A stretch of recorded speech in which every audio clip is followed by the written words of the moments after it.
ഇത്രയാണ് എൻ്റെ കയ്യിലുള്ള ക്രോഷ്യോ യാൺസ്. ഇനി ഇതേറ്റ് ഫുള്ള് പ്രൊജക്ട്സ് ഉണ്ടാക്കാത്ത പുതിയൊരു യാണ് വാങ്ങണതിനെ പറ്റി ഞാൻ ചിന്തിക്കണേ ഇല്ല. അപ്പം നമുക്ക് ഐശ്വര്യമായിട്ട് ഈ 2 കളർ തന്നെ തുടങ്ങാം.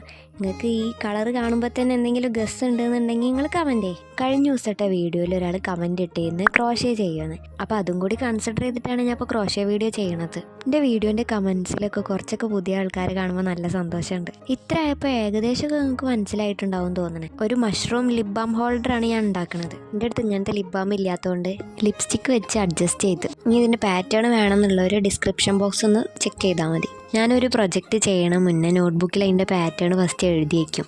പിന്നെ എപ്പോഴും ഇങ്ങനെ ട്യൂട്ടോറിയൽ വീഡിയോ കാണണ്ടല്ലോ. മഷ്റൂമിൻ്റെ സ്റ്റെം പോർഷൻ ഉണ്ടാക്കി കഴിഞ്ഞ് നെക്സ്റ്റ് നമ്മൾ ഉണ്ടാക്കുന്നത് അതിൻ്റെ ക്യാപ് പോർഷനാണ്. ക്രോഷ്യോ കുറച്ചെങ്കിലും അറിയണവർക്കൊക്കെ പെട്ടെന്ന് തന്നെ ചെയ്യാൻ പറ്റുന്ന ഒരു പ്രൊജക്റ്റാണിത്. അപ്പോൾ ഇതാണ് മഷ്റൂം ഹോൾഡറിൻ്റെ ഫൈനൽ ലുക്ക്. മഷ്റൂമിൻ്റെ പകരം അവിടെ ഫ്ലവർ ബെയറൊക്കെ വരുന്നതുണ്ട്. ഞാൻ അടുത്തത് എന്ത് ക്രോഷ്യോ പ്രൊജക്റ്റാണ് ഞാൻ ചെയ്യേണ്ടത് എന്നുള്ളത് നിങ്ങൾ കമൻറ്റ് ചെയ്യും. അപ്പോൾ വീഡിയോ ഇഷ്ടമായി എന്നുണ്ടെങ്കിൽ എന്തായാലും ലൈക്കും സബ്സ്ക്രൈബും കമൻറ്റും മറക്കണ്ട.